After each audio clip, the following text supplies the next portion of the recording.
Hello guys, welcome back again to my channel bersama saya Hansen di sini dan seperti biasanya setiap harinya saya akan buatkan video seputar cryptocurrency. Apa kabar kalian hari ini semuanya? Semoga dalam keadaan yang baik-baik saja. Teman-teman, pada akhirnya Bitcoin break kembali di bawah 60.000 dolar dan bahkan sempat menyentuh ke area 56.000 sebelum mendapatkan sedikit rebound dan sekarang stay di kurang lebih angka 57.000 dolar. Nah, untuk teman-teman yang merupakan pengikut saya yang sudah cukup lama, harusnya tidak terlalu surprise dengan apa yang kita lihat terjadi di Bitcoin dalam 24 jam terakhir.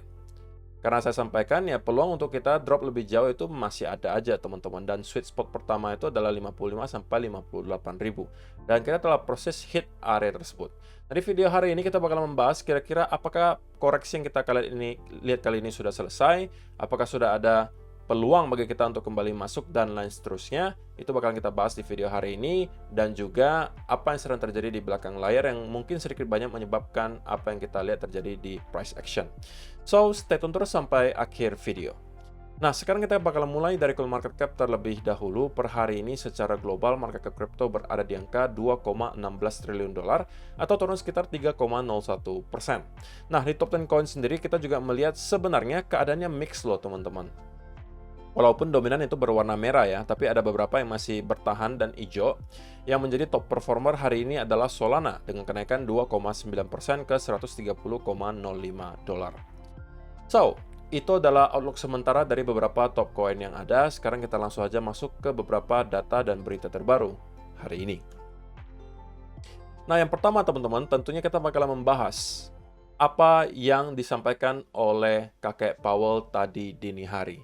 Nah, untuk kalian yang belum tahu, event ekonomi terbesar untuk minggu ini adalah FOMC, Fed Interest Rate Decision, yang sudah kita lihat tadi dini hari. Walaupun saya tidak nonton gitu ya, press conference-nya, tapi ya saya tinggal baca beritanya dan tonton rekaman ulangnya gitu. Jadi, yang disampaikan oleh kakek Powell sebenarnya menurut saya mix gitu. Ada yang kategorikan ini sebagai dovish, ada yang kategorikan ini sebagai hawkish. Nah, kalian mungkin bisa kasih komentar kalian juga kalau misalnya kalian membaca gitu. Menurut kalian, the Fed itu hawkish atau dovish? Nah, yang pertama dulu teman-teman, bahwa kita melihat the Fed memutuskan untuk interest rate-nya masih stay di angka yang sama, alias tidak dinaikkan maupun diturunkan. Dan bukan itu yang menurut saya menyebabkan volatility di market, melainkan press conference dari kakek Powell. Dan ada beberapa statement yang mau saya sampaikan di sini, yang saya rangkum saja yang menurut saya cukup penting. Yang membuat saya merasa sebenarnya statement dari kakek Powell ini mix gitu. Nggak dovish banget, nggak juga hawkish banget. Nah, kita masuk dulu dari yang positif gitu, yang disampaikan oleh kakek Powell. Yang pertama, dia menyampaikan bahwa The Fed tidak merasa perlu untuk kembali membuka peluang akan adanya kenaikan suku bunga. Dan itu adalah berita baik. Kenapa? Karena beberapa waktu terakhir teman-teman, karena kita melihat data inflasi mulai start kembali mengalami kenaikan, dan trennya bukan cuma 1 bulan, tapi sudah 2-3 bulan berturut-turut mengalami peningkatan, maka mulai banyak orang lagi membicarakan bahwa The Fed bisa aja kembali menaikkan suku bunga. Dan itu langsung ditepis oleh kakek Powell. Dia menyatakan bahwa The Fed sepertinya tidak merasa perlu ya untuk menaikkan suku bunga lagi. Intinya seperti itu. Nah, kemudian yang positif menurut saya kedua adalah kakek Powell masih menyampaikan bahwa keadaan perekonomian di Amerika Serikat menurut dia masih fine-fine saja. Walaupun GDP mengalami penurunan, tapi masih positif di angka 1,6%. Untuk tingkat pengangguran walaupun mengalami pelemahan, tapi juga pelemahannya nggak signifikan banget. Jadi intinya perekonomian di Amerika menurut dia masih oke lah gitu. Dibilang bagus banget enggak, tapi nggak juga jelek gitu. Fine menurut dia. Nah, itu adalah dua berita positif menurut saya yang disampaikan oleh kakek Powell. Tapi juga ada yang negatif gitu. Yaitu adalah soal rate cuts. Kan pertanyaannya kapan nih kira-kira The Fed bakalan melakukan pemotongan suku bunga. Nah, disampaikan oleh kakek Powell tadi dini hari bahwa mereka juga belum mempunyai rencana untuk melakukan pemotongan suku bunga selama kita melihat tren inflasi itu masih terus mengalami kenaikan. Karena kan 2-3 bulan terakhir kita melihat CPI naik gitu kan. Nah, kalau misalnya itu terus terjadi, maka mereka nggak mungkin juga bisa melakukan rate cuts. Yang mau mereka lihat adalah adanya kembali penurunan yang konsisten Oke, ke arah target mereka di 2%. Nah, kalau kita kembali melihat hal tersebut terjadi, maka The Fed baru akan mungkin memutuskan untuk melakukan rate cuts. Tapi kalau tidak, dan kalau misalnya kita masih melihat CPI, PCE Price Index terus mengalami kenaikan, maka kita juga tidak bisa berharap The Fed melakukan pemotongan suku bunga.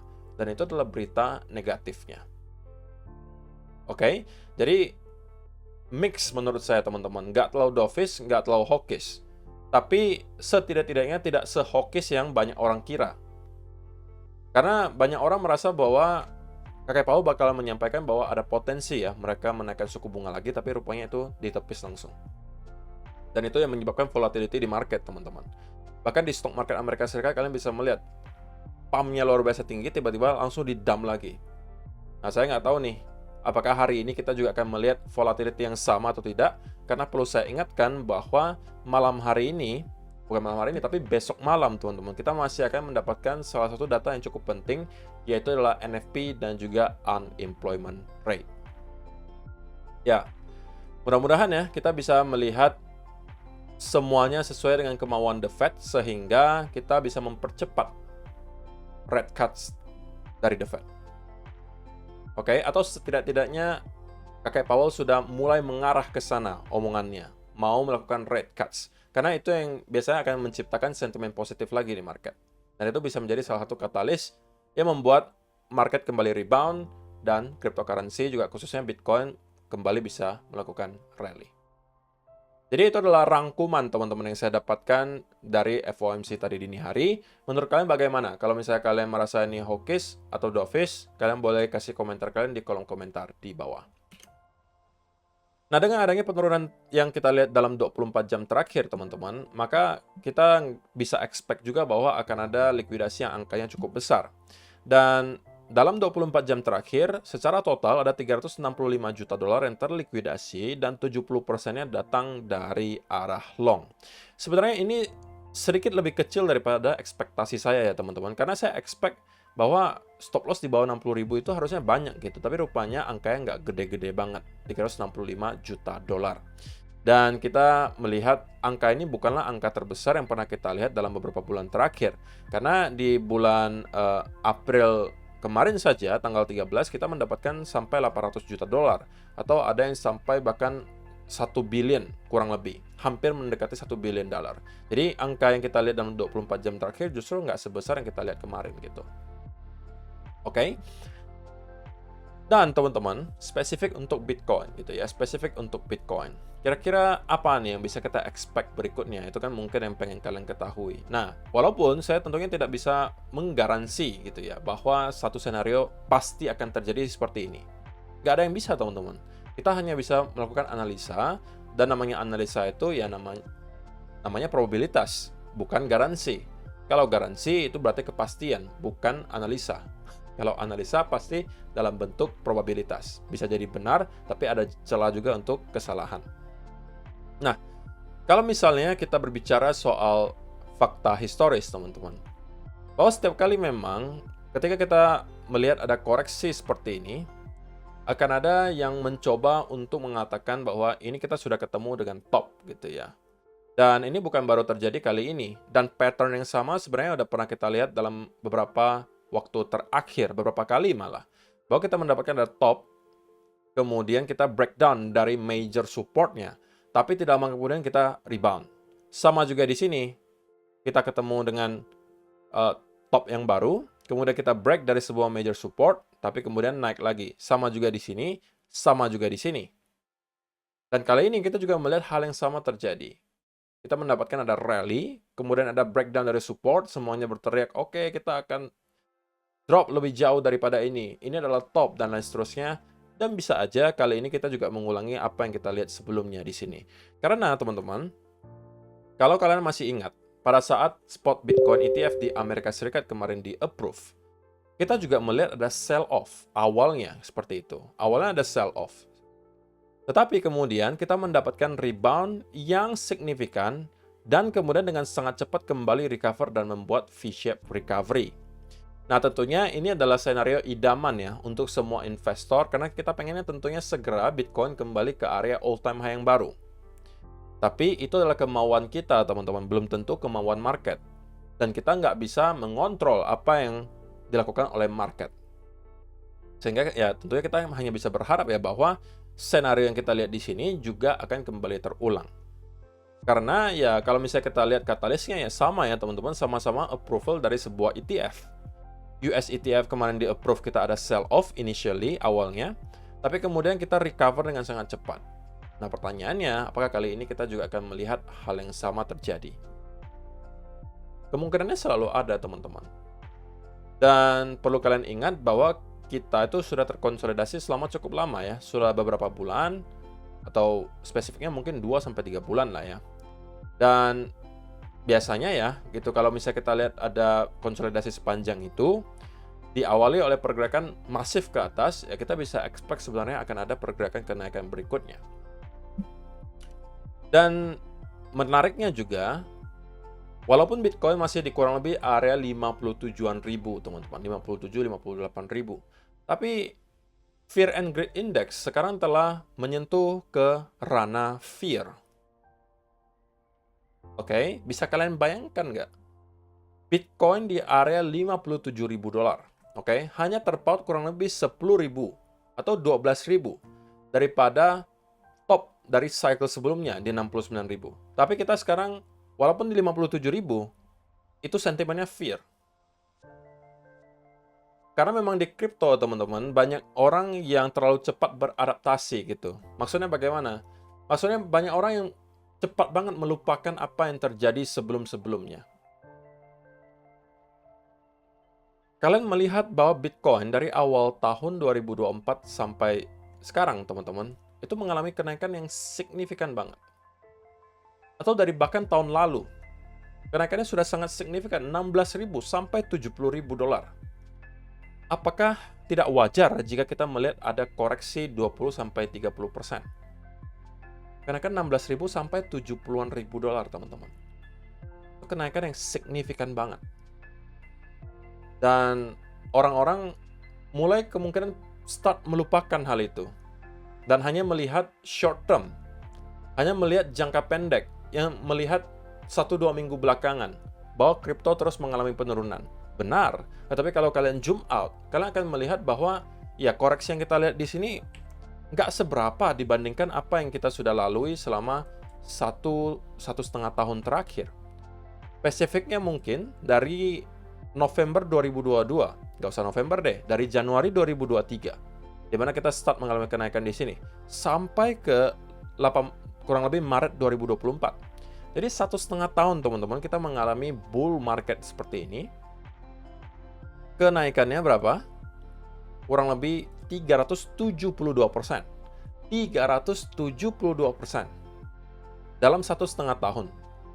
Dan kemudian orang-orang sudah start mulai panikan hanya karena ada koreksi seberapa nih? Kurang lebih 20-25%. Kan nggak make sense gitu loh. Kenaikannya 372%, turun koreksi cuma 25%, lalu kalian panik. Logikanya di mana gitu, teman-teman? Aneh menurut saya. Gitu kan? Dan kalau memang kalian tidak mampu melewati hal ini, ya kalian sampai kapanpun nggak akan bisa menjadi investor cryptocurrency menurut saya. Karena cryptocurrency adalah aset yang volatility-nya paling tinggi. Kalau kalian tidak mampu melewati hal tersebut, kalian tidak bisa melihat ada koreksi 20-30% atau bahkan 50% sekaligus, maka kalian tidak cocok sebenarnya di cryptocurrency. Mungkin kalian lebih cocoknya ke saham. Walaupun saham kita nggak bisa kategorikan volatility-nya kecil ya teman-teman, tapi setidaknya lebih kecil daripada kripto. Dan mungkin kalian cocoknya di sana. Dan kalau di saham pun kalian merasa tidak cocok, volatility-nya terlalu tinggi, maka ya kalian mungkin cocoknya di reksadana, obligasi, karena itu nggak ada volatility-nya gitu. Ada pun kecil banget. Makanya itu yang tergolong resiko kecil investasinya, walaupun gains-nya juga nggak besar.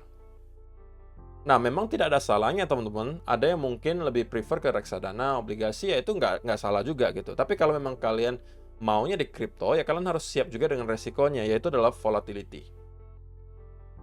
Dan pada akhirnya, teman-teman, kalau kita lihat dari segi chart, hal yang saya sampaikan mungkin sudah beberapa minggu terakhir, bahwa yang saya tunggu adalah dua. Antara kita sudah menyelesaikan koreksi di sini dan kita akan break di atas 66.000 lagi, itu akan saya cari peluang untuk long, atau kita kembali ke area 55 sampai 58.000. Ini adalah sweet spot bagi saya, dan bagi saya pribadi, menurut saya probabilitasnya cukup tinggi bahwa ini akan menjadi potensial at least local bottom untuk Bitcoin. Local bottom itu maksudnya apa? Local bottom itu maksudnya ya kita bisa mendapatkan bounce dari sini tapi kemudian start kembali down dan menuju ke area 50 atau 52.000. Ini adalah senario di mana area 55 sampai 58 hanya sekedar local bottom. Tapi juga bisa menjadi bottom dari whole correction di sini. Artinya kita telah menyelesaikan koreksi di sini dan bersiap untuk kembali mendapatkan higher high yang baru. Nah, regardless senario mana yang terjadi, menurut saya pribadi, area di sini kemungkinan akan provide major support dan kita akan mendapatkan at least semacam bounce di sini. Itu menurut saya pribadi. Dan sudah ada beberapa altcoin yang saya lirik dan saya share juga di VIP Room. Kalau misalnya teman-teman yang berada di VIP Room, mungkin bisa dicek. Ada 2 altcoin telah saya bagikan yang menurut saya bisa menjadi play yang lumayan baik menghadapi situasi market seperti ini. Nah, kalau misalnya kita zoom in ke time frame yang kecil, teman-teman, ini juga udah saya sampaikan di video kemarin ya, bahwa ya kalau misalnya kita nyampe ke area ini, saya akan mencari peluang untuk long. Dan untuk sementara, teman-teman, saya masih menunggu adanya setup untuk bisa dimanfaatkan. Oke? Nah, setupnya bisa beragam ya, teman-teman. Bisa aja kalau kita nanti membentuk semacam falling wedge di sini, ya kan?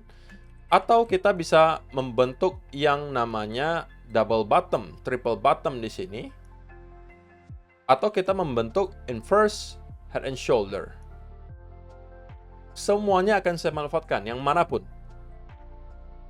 Atau kalau misalnya kita memang telah menemukan bottom di sini, saya setidak-tidaknya mau melihat dia breakout dari trendline di sini dan kemudian membentuk bullish continuation pattern atau semacam bull flag. Kalau itu yang saya dapatkan, saya akan mencoba untuk masuk. Ingat teman-teman, selama kita menerapkan setup dengan risk to reward ratio yang baik, kesalahan kita kalau gagal 1-2 kali pun, itu tidak akan ada masalah. Oke? Maksudnya gimana? Maksudnya, kalaupun kita gagal di percobaan pertama, misalnya nih, breakout dari trendline gitu kan, konsolidasi, break, kemudian saya masuk, katakanlah. Saya mendapatkan setup dengan risk to reward ratio katakanlah 3:1, gitu kan, 3:1. Nah, kalaupun percobaan pertama ini gagal dan kita ternyata drop lagi, nggak masalah. Saya loss misalnya $100, ya kan? Kemudian percobaan kedua, misalnya kita mendapatkan inverse head and shoulder, gagal lagi misalnya, minus $100, ya kan? Percobaan ketiga, misalnya ada double bottom di sini, saya masuk, dan kali ini profit katakanlah. Karena 3:1, saya dapatnya 300. So, loss yang kemarin saya dapatkan di sini, itu telah terhapuskan dan bahkan kita menjadi surplus $100. Ini udah saya kasih juga hitungannya. Ini sebenarnya simple banget, tapi udah saya jelaskan juga di video mungkin 1 atau 2 minggu yang lalu. Jadi tidak ada keperluan bagi kita juga teman-teman untuk langsung benar di percobaan pertama. Selama saya tahu ini adalah area yang berpotensi menjadi local bottom, maka saya tetap akan mencari setup untuk long. Oke, dan percobaan bisa jadi 2 atau 3 kali, who knows, tapi intinya saya expect Bitcoin untuk setidak-tidaknya akan kembali nge-retest ke sekitaran area $60.000 di sini. Atau kita bisa expect dia kembali ke area trendline di sini. Oke. Dan dari sana kita harus ngelihat lagi bagaimana reaksinya. Apakah kembali akan ada sell off ataukah pada akhirnya kita mampu breakout dan start untuk mendapatkan rally kembali ke atas. Jadi inilah ekspektasi saya untuk sementara. Karena apa teman-teman? Tentunya itu harus ada setupnya. Kalau misalnya tidak ada setupnya dan kita terus bleeding out dari sini, artinya kita hanya membuat bearish continuation pattern drop, bear flag drop, ya saya nggak akan masuk gitu loh. Ya berarti kalau misalnya kita sudah melewati area ini teman-teman, kalau misalnya kita sudah close di bawah 55.000, ya maka senarionya terinvalidasi. Karena kan memang saya cuma ngelihatnya 55 sampai 58.000 itu menjadi area di mana saya akan mencari peluang untuk long, karena menurut saya itu adalah area major support bagi saya. Major supportnya dari mana datangnya sebenarnya? Datangnya dari trendline teman-teman.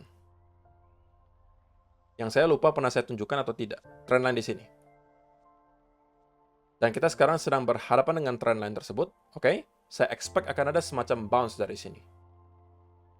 Invalidasinya tentunya adalah kalau kita close di bawah 55.000, maka saya mungkin akan lebih prefer untuk tidak lagi mencari peluang untuk long dan menunggu di sekitaran area 50.000 sampai 52.000. Teman-teman, menurut saya untuk sekarang secara pribadi worst case scenario-nya saya sudah sampaikan adalah di 50 sampai 52.000.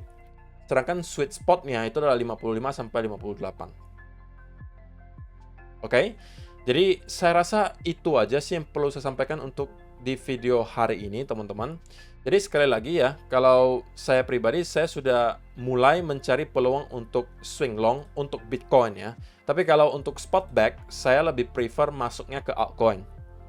Karena ada pertanda yang cukup baik menurut saya datang dari altcoin, terutama di Bitcoin dominance, yang mungkin bakalan saya bahas siang hari ini nanti di video altcoin Indonesia. Mengapa menurut saya dalam beberapa waktu ke depan kita akan mendapatkan fase-fase yang sangat krusial untuk altcoin, dan bisa aja akan ada semacam mini alt season terjadi. Walaupun terdengar sulit untuk dipercaya melihat keadaan market seperti ini, tapi ada indikasi yang menurut saya cukup penting yang mau saya bahas nanti di video altcoin Indonesia. Gitu ya.